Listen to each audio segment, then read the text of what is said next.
All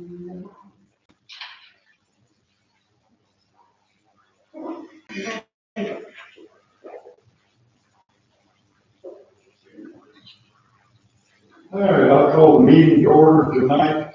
It's March 19th, 2026, at 7 p.m. Okay, let's go by standing for word of prayer. Father, we thank you for allowing us to gather tonight. Lord, we thank you for our seasons of our lives and for the way you take care of us all the time. You ability to strive to make better community and try to help us all in need. Lord,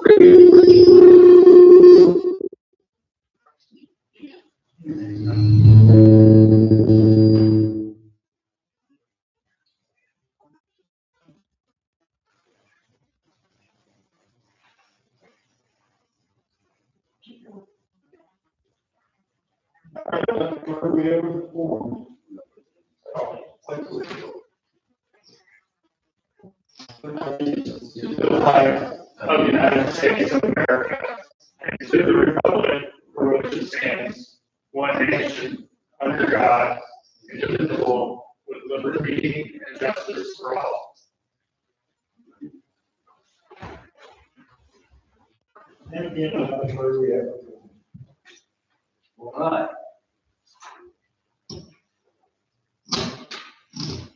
We have everybody had a chance to look at the agenda, have the motion to approve the agenda.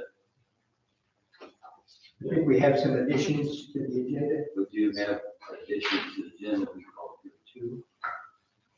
We have with us tonight members of the Harrison Township Fire Department, Chris Snyder, and guest. We have with us friends of the Harrison County Youth. I don't know you.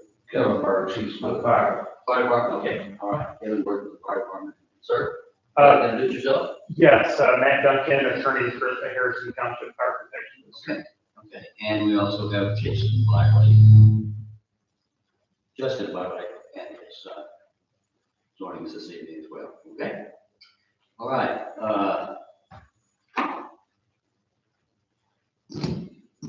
We are going to have in addition to what we have on the agenda, a word from the Harrison Township Fire Department in reference to a building, I believe they're going to, or in addition to a building that they have. Yes. Okay. And also Chris talked to me about that earlier. Wasn't sure what date that they would be able to get here, but we got tonight, and that's we put them on the agenda for that. And for the Harrison friends of the Harrison County Youth, we have a continued ongoing relationship with them for what we're trying to accomplish there as well. Okay. All right. In addition to the agenda.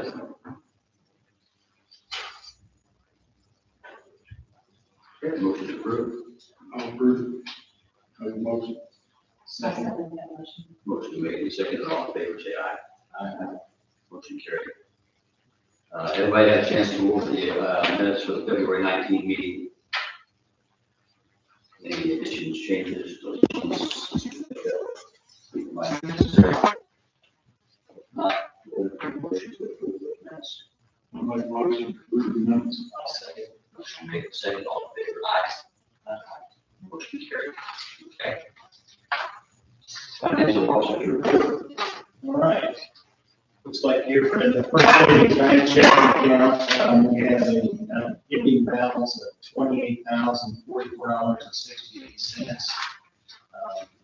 We had funds going into that account beginning of the month, which is why we have a high balance at the start of the month, and low balance at the end. Those funds were transferred to Trust Indiana, and the beginning balance of $548,533.49, $390,000 in contributions, ending balance of $940,495.38 for the end of the month.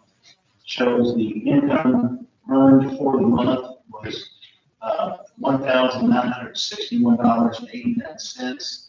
and that is an average monthly yield of 3.6401%, which is pretty good. Knowing the banking and financial institutions are going at a rate of probably about 3.4, 3.5 in 6 months, and they can buy funds from the federal government at 3.5.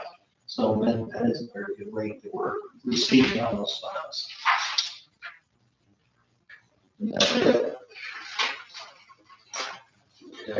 A motion to receive. I'm in the second list.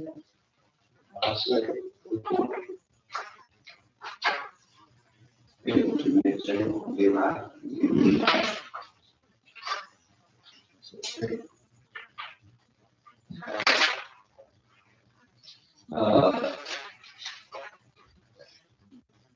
This first thing we have on the for old businesses, Old Street Restaurant.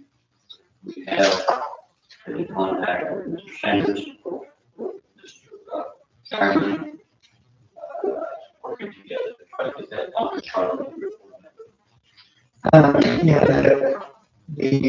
The rules have kind of changed on how we have to proceed on this, particularly in light of the fact that this may be a more expensive restroom than the one we had at, down on Market Street. There's a couple of things that are different, that we didn't have to deal with. Plus, we were on the borderline with the farmer's market.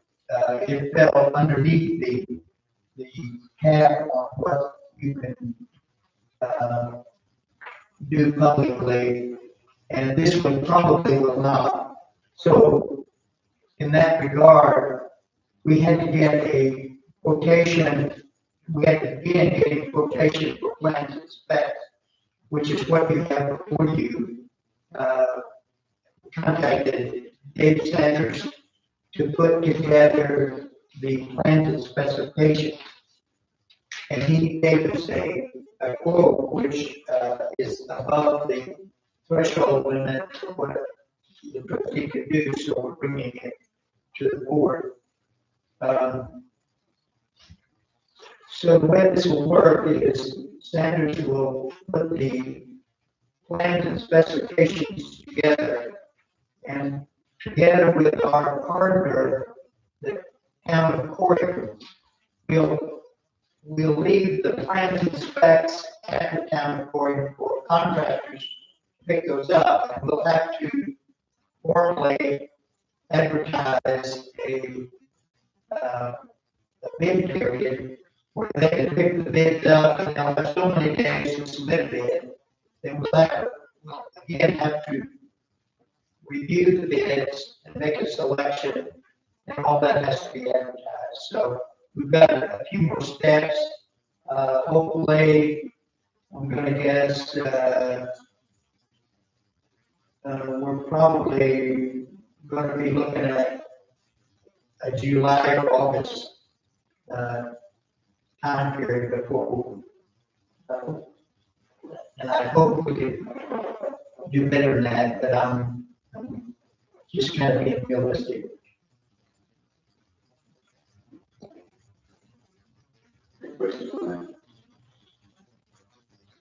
How that works for anything. So we need to basically the process is Sanders is going to have to go through and figure out where it's going to be involved with the restroom. Put that all together in a package. And the services are going to be consistent in the $8,000. Make copies of that and have your own file, but advertise in the paper. When they pick them up, and when they actually back, and when they be over that, maybe we can get it done in less than 60 days, hopefully we can. I don't know if there's any particular guidelines on how long they have to aggregate it, how long it has to be open. We could probably say you could pick it up on the first, have it back on 15. Okay, we could have a meeting. Probably that if we could get it done, if we get Mr. Sanders to get that accomplished and do it on file here at town hall. So that can be picked up. We have to advertise, we have to have at least 3 bids on it. And then we'll have those bids be open to the public. So that's the process. We want to really want to get this restroom operable by the end of the year before Christmas. So what we need now is and I will help you with this, but we need a motion to, hire, professional services of, I think David Sanders. Yes. Primavera and Associates to do plans and specifications, and then at the same time, in your motion, as soon as those are received, to advertise that and with a 2-week deadline in order to get the bids back and an opening, right after the bids come back in. So, a motion to do all of those things, approve this contract, let the, have the contractors pick up the bids here,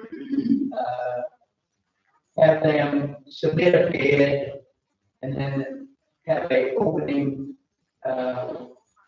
within a reasonable time after the bids have been out. Is that the July, August date that you referred to before, that he's up? Well, we really can't say until we know when we're gonna get the bid package done, so that's what I'm. But that's a clarification, when we get, set a date for pickup, set a date for the return and the opening of the bids, once we know when they're going to be ready to pick up. Yeah. So we have to kind of leave it a little flexible until, we get back with, we get our plans and specs back. I'll make the motion for Primavera to provide the, report of the building plans and advertise that, within the 2 weeks deadline. And, to pick up the bids after the opening. Sounds good. I'll second that. Okay, got a motion to second, all in favor, aye. Approved. Question. I have been to Superior Science 3 times. Nobody's ever there. The cell phone number on the door is not in the mailbox. You dial 738 number, it's just beep, beep, beep. You know the mail. Well, I don't want something. Yeah, you don't see any sign. Right, and that's what I heard from the street. Yes. I'll, the first of the week, I'll try her again. I've got her cell phone number, I'll get you that. Personal cell phone, because she's got a cell phone number on the door. Is that 596 number?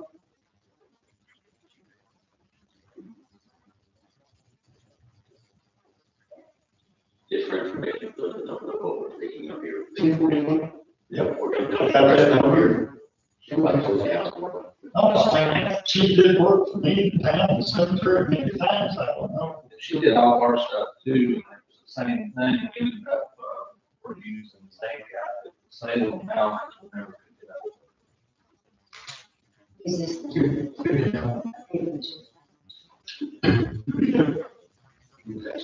738 number on the sign after that, 66 on the or something. Would you like to text? We'll work for that. Yeah. I think I was saying. Okay.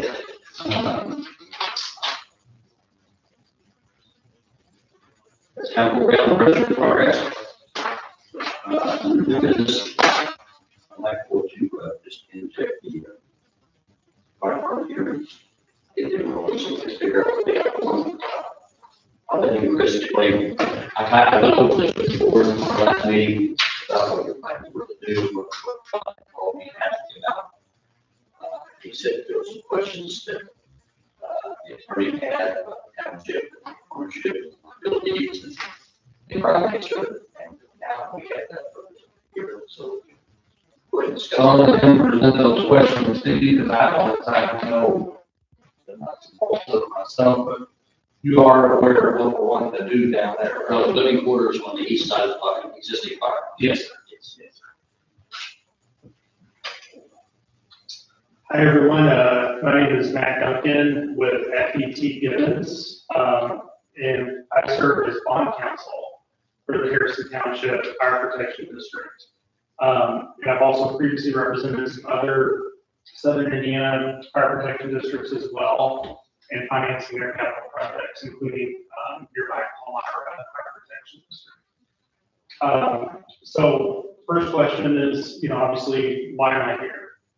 And that is, since the Station 2 fire station property is currently owned by the township, I was asked to appear before you today by my client to basically discuss and present options for my client moving forward with the bond and the overall project. Before getting into that, though, I just want to just really briefly, for your all's benefit, give you an overview of the project from both a basically a public bidding as well as a financing standpoint for the project. Since the fire protection district is after all located in your township, of course. So brief overview of the project. The fire district is issuing bonds to provide funds to design and construct a living quarters addition to the Station 2 fire station and make other site improvements to that fire station. Chris Schneider and Kevin Birch can speak to the project in greater detail if there are any specific questions about the scope of the project. As far as the cost of the project go, the fire district has prepared cost estimates for the project, including estimates of the building addition where the living quarters will be, upsize generator, ventilation exhaust fans, and SCBA cascade fill station, a septic extension, station furniture equipment, and professional fees. The project is estimated to cost around $800,000, but costs will be finalized once it is known what bank or financial institution will be purchasing bonds and who the contractor will be. At this time, we don't yet know that. As far as the financing timeline for the project, the fire district is seeking approval from the county council to issue bonds on March 23rd, which is this coming Monday. The Board of Fire Trustees will then meet and adopt their approval resolutions on March 30th, and then closing of bonds are anticipated to occur on May 6th. The timing specifically on closing will vary a little bit depending on which bank or financial institution ultimately purchases bonds.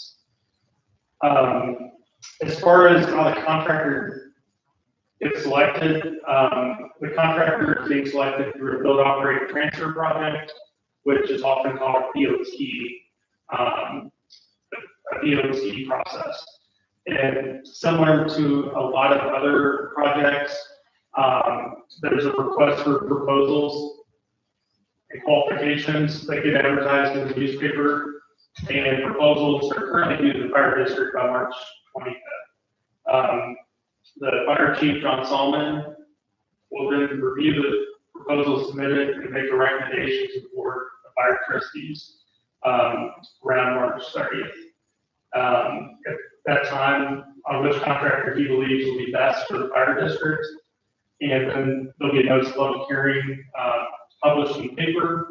And on April 20th, the board of fire trustees will meet and hold a public hearing and decide who to award the DOT or the project to. After the award is made and the bonds are issued, the fire district and selected contractor will enter into what's called a BOT agreement, like a construction contract, and that will outline various terms and conditions. Construction timing. The construction will not begin until after the bonds are issued. The award's been made on the project, and the agreement's been signed by both parties. Now, I'd like to just talk briefly about the main reason I'm here, which is just talk sort of about proceeding with the project and specifically about the current property where the Station 2 is located. So while fire district does not have to own the property that it's making improvements to from bond proceeds, the fire district not owning the property does present some legal complications from both a bond as well as a DOT standpoint. So basically, in order for bonds by the fire district to be issued as tax exempt and remain tax exempt, the property must be, remain owned by a governmental entity, and the fire district must continue to have a legal interest in the property. Whether that's through outright ownership or through a lease arrangement, like it currently does with the township. While the township is a governmental entity, any transfer of ownership by the township to a non-governmental entity or any termination of the lease with the fire district before the bonds mature could jeopardize the tax exempt status of the bonds and cause the fire district to have to pay a lot more interest over the term of the bonds. Because of this, if the township does decide that it's best to hang on to that property, we will likely request the trustee to sign a certificate as part of the bond closing documents that essentially verifies that the lease remains valid and confirms that the fire district is not a false lease. And again, anytime if you want to stop me and have questions, I know that these are kind of long remarks, so anytime you want to stop me and ask questions. Have you been in contact with our attorney? No, I have not. John just asked me to go to the meeting for tonight, so. Okay, so, and do you have any documents to present to our attorney?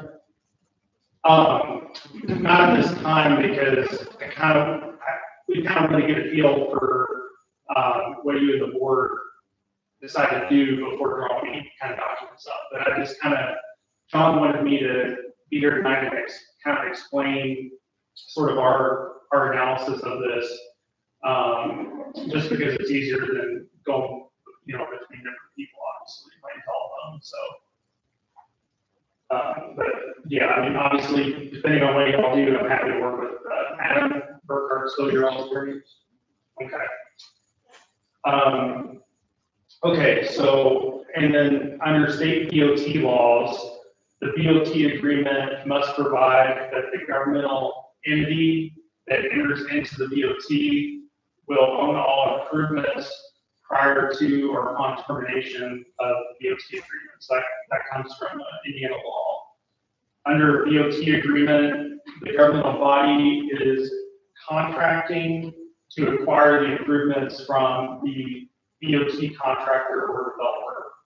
Because of this, it is easier if the governmental entity that selects a contractor through the BOT process also owns the property where the improvements will be made. If the township determines to hold on to the property, we will likely need the township to be a party to both the BOT agreement and grant the BOT contractor a temporary construction easement to permit the contractor access to the property to construct the project. So again, that's just something under Indiana law, like the way the BOT process, the way it's set up is for the improvements also to be owned by an entity that the government that's entering into the contract.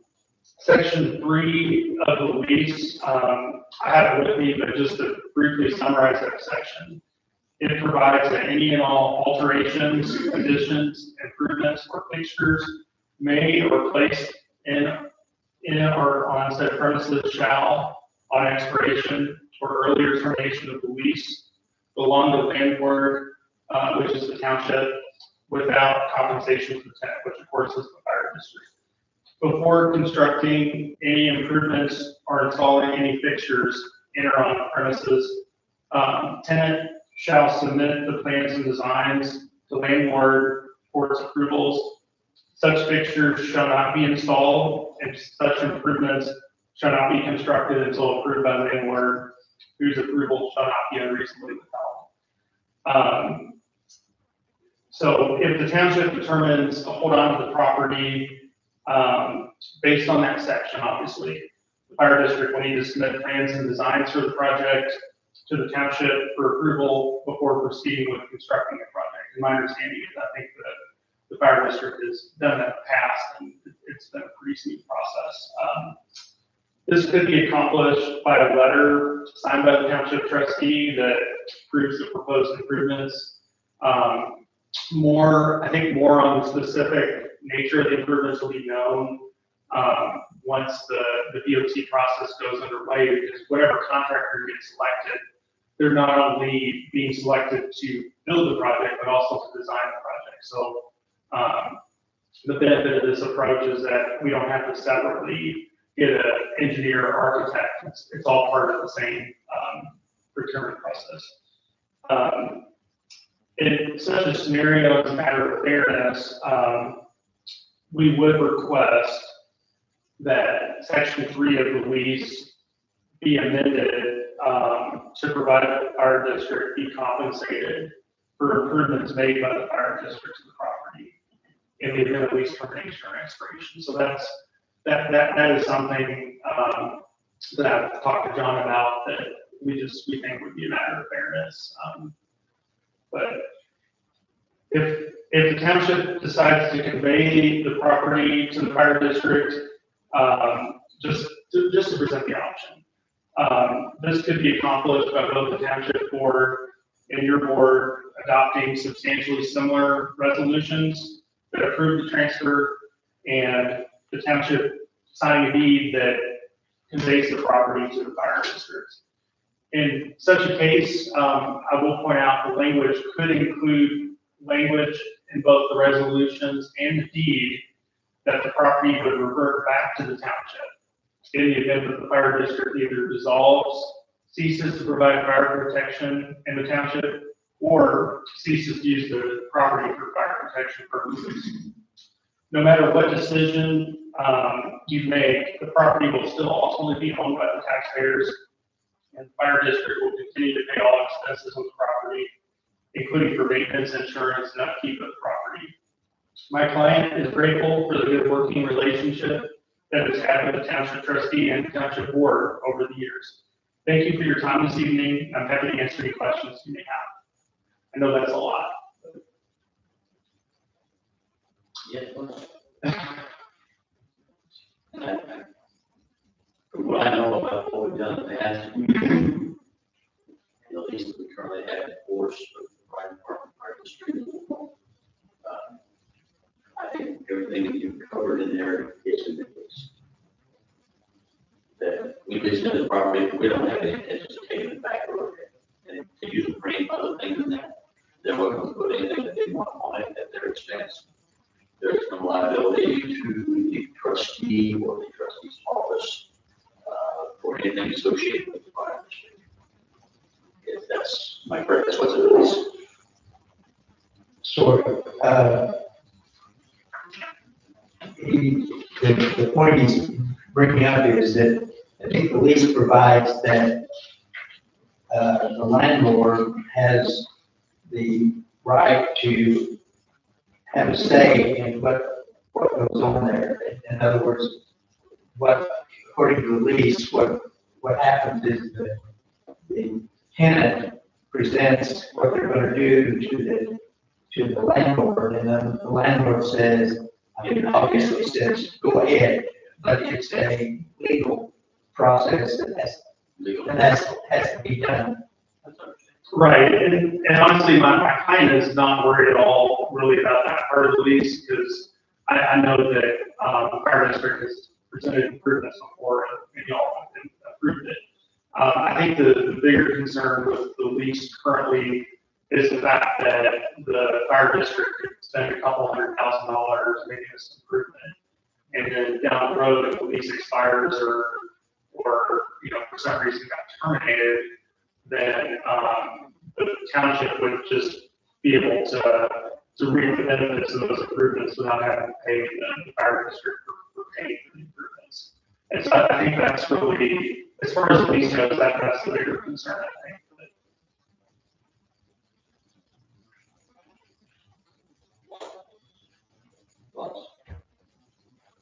Part of it too is, getting someone to buy those bonds, depending on what, there's like 2 or 3 options.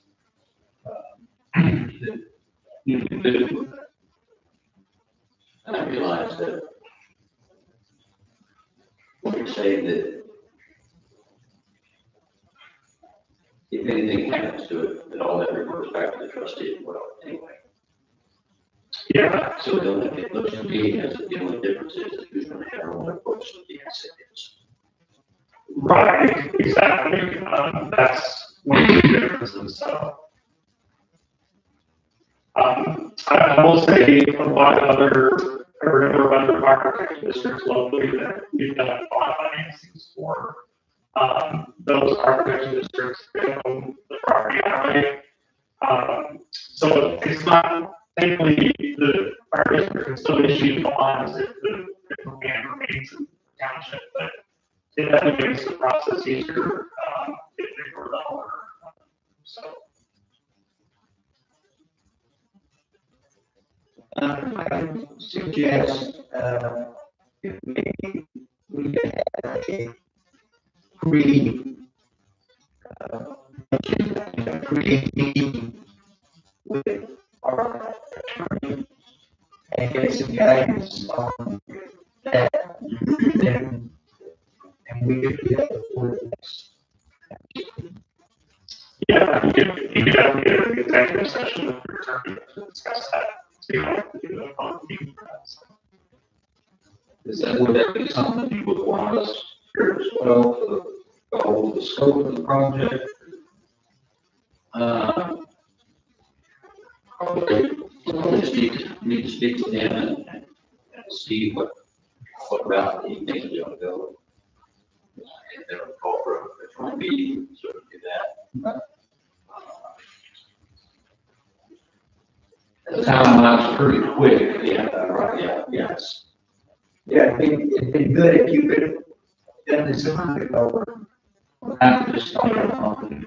For background, when we were starting the DOT process and, we were doing the request for proposals, I looked up property info, on Harrison County GIS, and I saw Harrison Township was the owner. And so based on that, that was kind of how the conversation got started, so. We'll talk about it and see. And again, it's like I'm going to sign. It's not an easy thing to do to get. Well, we don't have time for that, but we'll make that happen. Wonderful, we appreciate it. Can I leave my business card with one of you all so you can give it to your attorney or pass it on? Thank you so much. And, with this whole process of getting the program started, you can go ahead and do the sign. We can still go ahead with it, so. Yeah. Yeah, we can still go ahead, so. And I guess I want to say that I don't think the township has any river. I don't think the township has any need for any firehouse. We intend for the fire department to be there for the land. Yes. So, it would almost seem like there would be thoughts of the contract expiring, or us taking it back, or us having to pay them for improvements that they made. In the last few years, we'll put a lot of money in it. And I don't think that's as big an issue as it is the legal loopholes that you have to jump through by us not owning the property. Yeah, and what we find is that the devil is in the details. And so, There's like 3 different ways to go. One is while you want to do it and while we want to do it, sometimes there's. Right. So it's two things we can do together this way. And there's gonna be, plenty to build, I'm sure, both parties. The good news is that, thankfully you guys are also governmental entities, so it's not, the status quo is not a tax issue at all. Probably when we have things to like, do bids to purchase the bonds, there'll probably be some questions about the property ownership, but definitely not insurmountable. So I guess what I just wanted to just make clear that whether it was a transfer of property or whether it was a signing certificate saying that everything's good and will be forever. That don't let any of that hold your, because the timeline you didn't meet this way. yeah, either way it works. It's just making sure that you guys and ladies are good. yeah, and another reason we came tonight is obviously the current lease condition about approving the proposed improvements. We thought it was prudent to go ahead and sort of give you all an overview of the project and just make sure you're aware and everything too. So appreciate that. No problem. Yeah, first notification was, okay, you're going to put lean to, I was beds in it. Well, it's expanding, so. Right. Yeah, lines. It's an $800,000 boat bed. Well, we actually found out that we had to have lateral line, and regardless. So whether we make the addition or not, the lateral field has to be the same. Per the state. Very good. Thank you. All right, thank you all. Thanks for your time.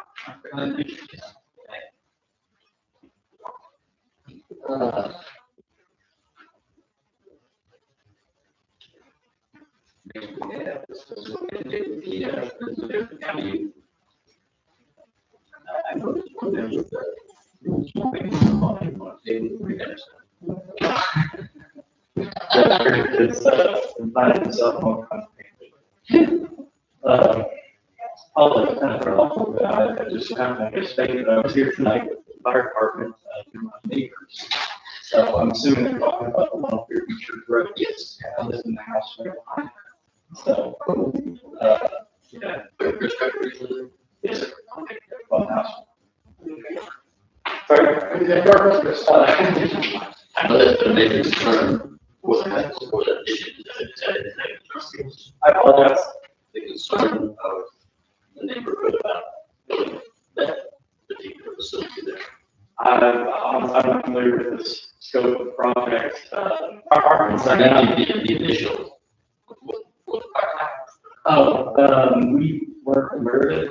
I guess it was already in works before we bought the property. So we, trying not to sound like I'm speaking ill of anyone, but essentially we walked outside one day and there was a tent and a groundbreaking ceremony. So I called the one of my neighbor and I said, hey, what's going on down there? He said, it's a groundbreaking ceremony for this training center. What? So I didn't think it would the privacy of the population down there. I think you said far enough over. I guess our concern was there was a rumor of an indoor shooting range that might pop up. I don't know where that came from. That's what we were concerned about with the potential options for that building, more than likely facing our house. But I'm glad that was our, my kids love it. It's a pretty small pool. It's like $100 spring water. They enjoy it. They've been good neighbors. Absolutely. They did actually, they assisted us and helped us purchase some trees. So landscape fence that are currently working. So they're good to us. They be here to talk about the project. So, appreciate you having me again. Wanted to come by and give you kind of an update on our project. So just as a quick reminder, I apologize, I don't have all the more of my suit or anything to give this presentation, but we're talking about adding safety netting over baseball facility around their sport fields there. They're all joined together with our concession stand in the middle of it. The concern we've had for years is the foul balls coming off of those fields, getting folks on watching other teams, not paying attention to the game. That along with getting ADA compliant sidewalks that go throughout the entire facility, in addition to upgrading our playground for kids, making it more age appropriate for kids that are there. And also looking to make improvements to our ball fields there. They've been in use for over 20 years now, and so looking to get those back in good shape. So, overall, I think I've already updated on last time. I went through the Community Foundation's course on nonprofit board governance training. So we do have access to their grant portal now. And so we've been working on kind of chipping away at that grant process. One of the things that we ran into is operating budgets. So we have, and just to be transparent, it's not something that we have. And it's an issue that we're addressing and we're making right. So we have a great treasurer now that is going through all of our financial information, expenses, taxes, insurance, and everything, really doing a full overhaul of our financial situation and really working to get on the budget. We didn't want to just throw something together and submit it. We wanted to be real, good numbers that we can stand behind and say, this is a good number we put together with actual expenses and data and information behind it. So our plan right now, and feel free to jump in at any time, our plan that we want to proceed with is get through this coming spring season, get a good handle on our income, our expenses, everything from shirts, hats, baseballs, softballs, catcher equipment, all of that, umpire fees, and get a full understanding of our actual budget, and then come to the Community Foundation with a solid financial situation. Good understanding of where we stand. That's an organization. You have an idea of what the total cost on what you just laid out to be? Yeah, the quotes we came up with, I had over between right around $180,000 to $210,000. To be honest, with the field repair that we got back from Whitaker's lawn care, they're pretty well known for their work on sports complexes. We felt it was pretty high, but from what we understand, they do the best work in the area. So the price of that's essentially. So we felt like their work would be well suited for one of our fields. Our most popular field is our field for our major employees. Field 2 in the back right corner complex. That field honestly needs most work as well. The most popular field needs most work. And we felt that their services would be best suited on that field. Our softball field next to that will be one of the next most needed repair. We're actually in discussion with Bellarmine University. We've got plenty of coaches that are there. Like I said, Indiana University Southeast. And we have a good relationship with them. They offer to volunteer their time. So once we have the dirt that we need to do that work, they would bring their team out and do this as a community service project. They're a divisional program now, so they have a lot of community service hours that they need to meet to hold that divisional status. So they've been helping us and the community project, the local college involved. So anyway, I wanted to provide an update. We've been here a few times and talked about it, and then just fall off the radar. We're still working on it. Like I said, the biggest thing we've been trying to get firm grasp on the financial what ends now to get their information all the way up to we do take care of the middle school as well. So 13, 14 range. So a lot of different things working on getting calculated.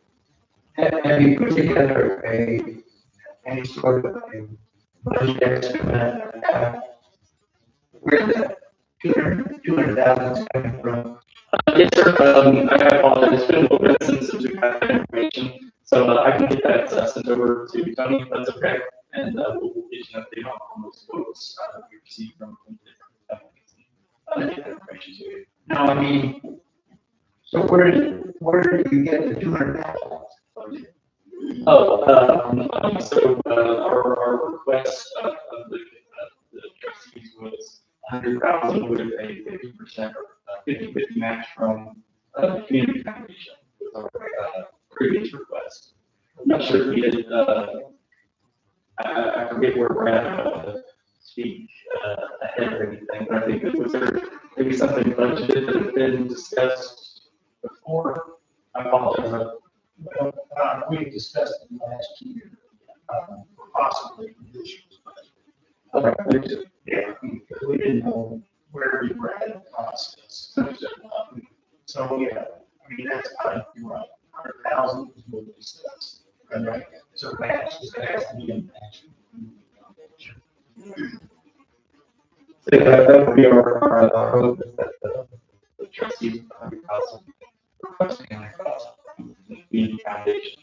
And those projects, what we really want to do is we want to bring and growth to the area to that complex and get more businesses involved with our complex. One of the recommendations that we received from last time from you, sir, was going to businesses and asking for one. And so one of the first things we thought would be a good place to start is the naming of our meetings. We've had 20-year signs up there. And I was trying to get our sign person before we had completion stars that we were trying to reach out to. All the protocol.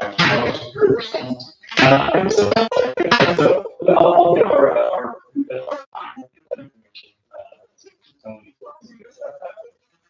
so our plan another 20+ years, there's no outstanding agreements that we were aware of.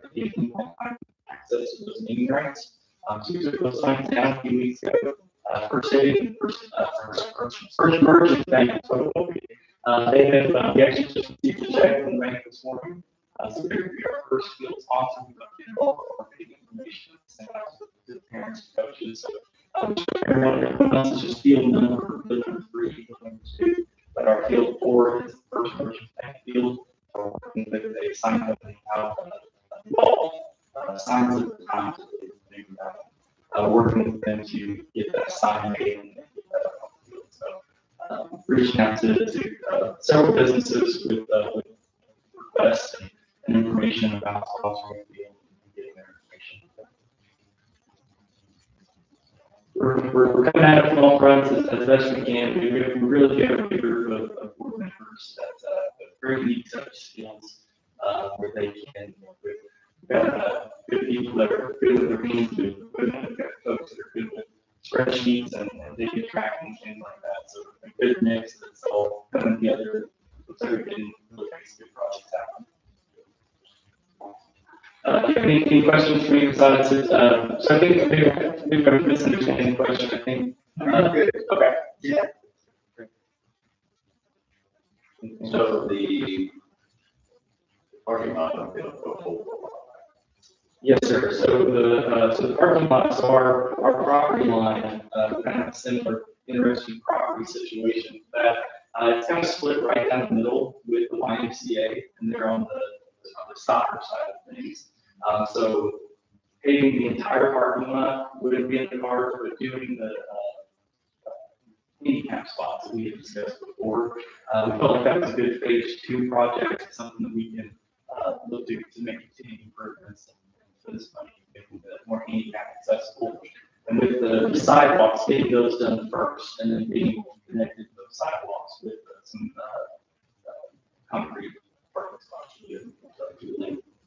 So, the 180,000 institution that has playgrounds that need a sidewalks and the repairs to the fields, is that right? It would cover one of the fields, yes. So, and that's what we do. So we felt that Whitaker's their skill set would be best suited on our field number 2, which is where the majority of our games are played.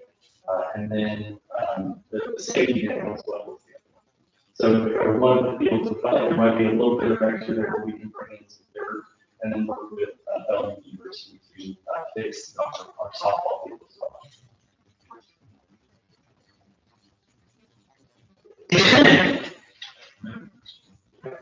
I have a lot of fun with dirt. Let's get going. If anybody is, likes playing with dirt. Sounds like a good plan. Appreciate you committing, so get on that. We still, our plans are still part of it. Thank you very much. I appreciate it. And if there's anything we can do to help out, be more transparent. Thank you all so much.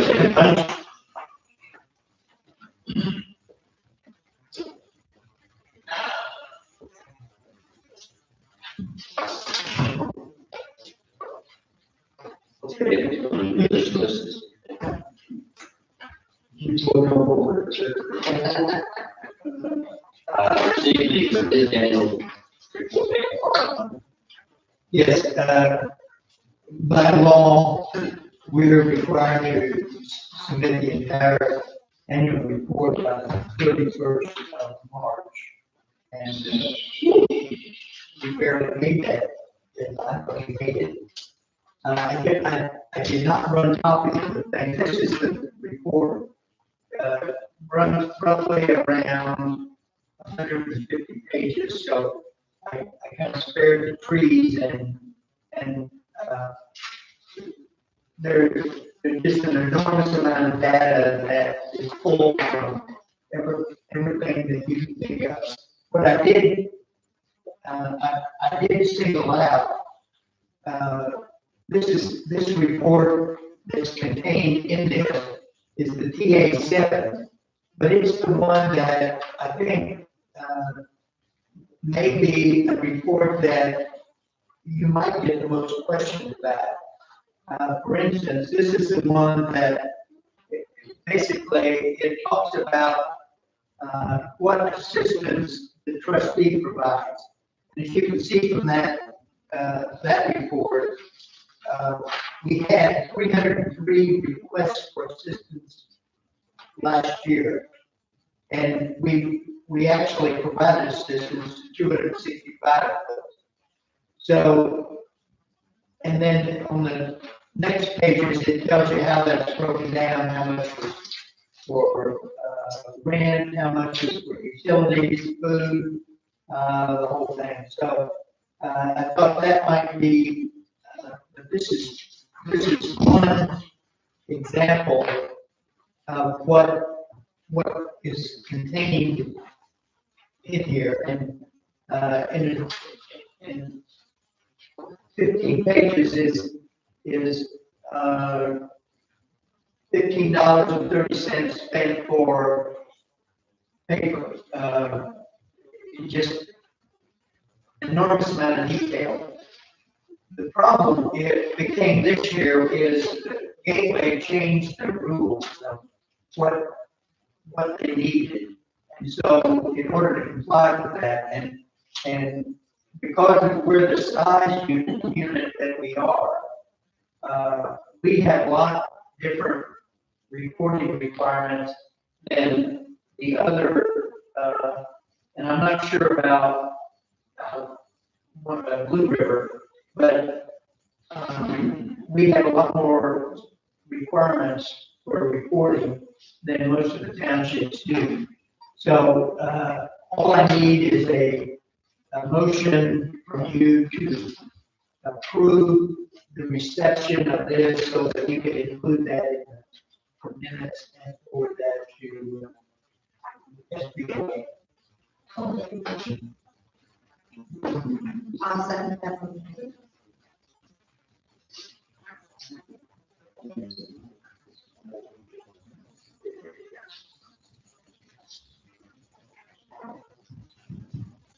Any motion for? No, Tony made a motion, I second.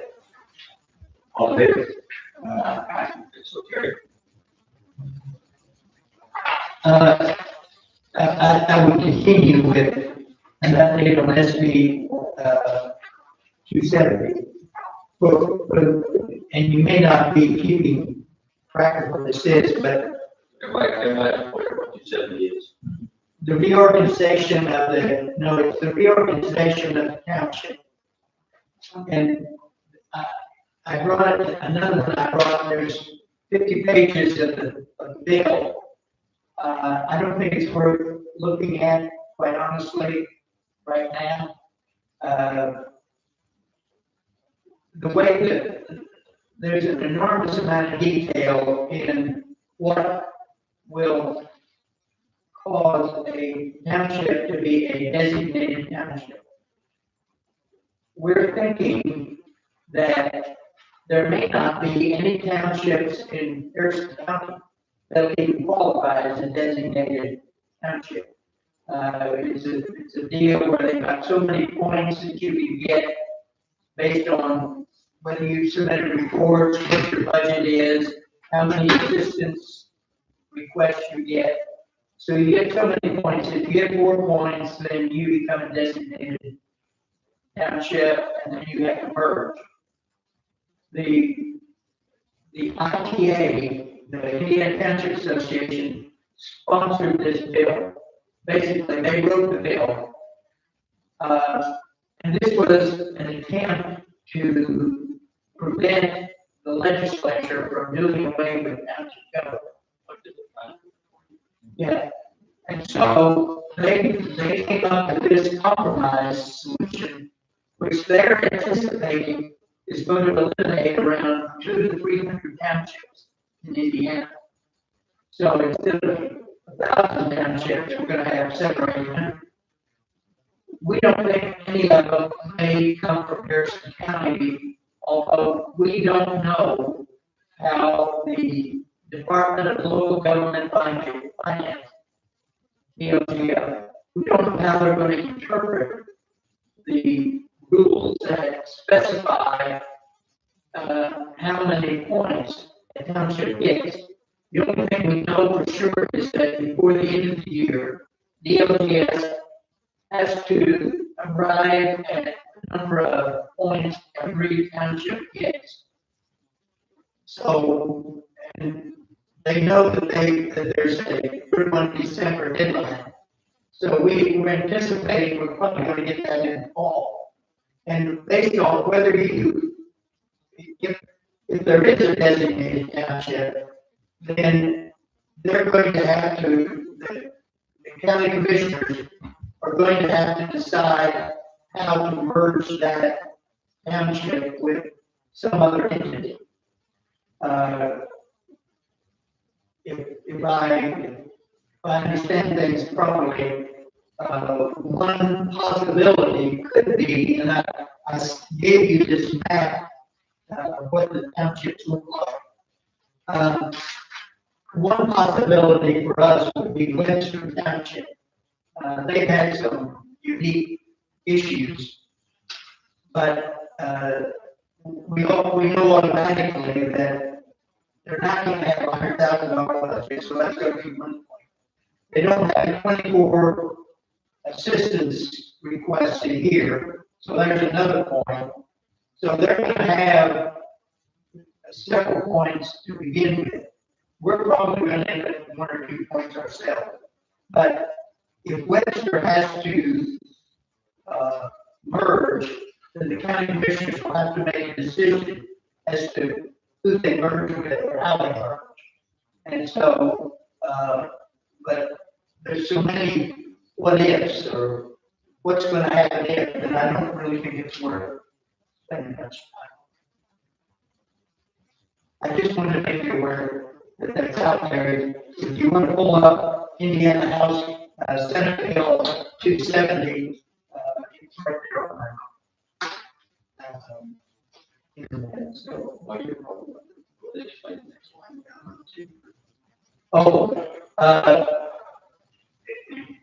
and that 2-year applies to the designated township and the merged township. So if Harrison Township were to merge with Webster Township, then they basically increases the trustee and the board terms. So if that happened, then they could merge in 20, see, the election is in 26. Yeah, it have to, they can merge in 27, but a board cannot be elected in that year. So actually, once it's determined there's going to be a merger, automatically the trustee and the board are 2-year contracts, not 4 years. So, I mean, it may or may not apply to us. If we end up being a merged township with Webster, then yeah, the board and the trustee would have a 2-year contract instead of 4. But other than that, it's business as usual. Still some baskets from this time. It doesn't work. It doesn't work. Is there a grace period to give you the points? Or do you ever come back and say, I don't agree with that? Yes. Well, what can happen is once the DLGF says, Webster, you've got 4 points, so you've got to merge. And the county commissioners can present a proposal to SBOA saying, hey, we know they got 4 points, but there's extenuating circumstances, and we don't think they need 4 points. SBOA can look at that and say, yes, we think they do, period. And that's the end of it. But there is that appeal process that the county commissioners can go through. Or they can go through with, yeah, they got 4 points, but they're still trying to get some things done, and they're gonna have 2 points in another couple of years. So we want to give them a provisionary. So there's all sorts of options available to the county commissioners, but the whole thing is predicated on that the DLGF coming up with a list of who's got 4 points or more, and that'll determine what really is. So it's not, really, it's not gonna have a major effect. Harrison County really could have.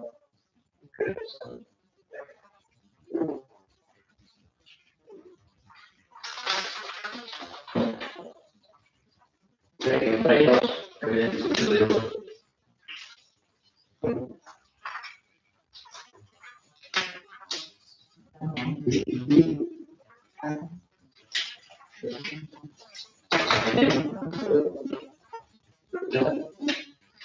Also, motion to adjourn meeting.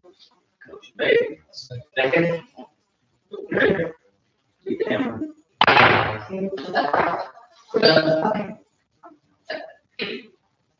That's pretty painless.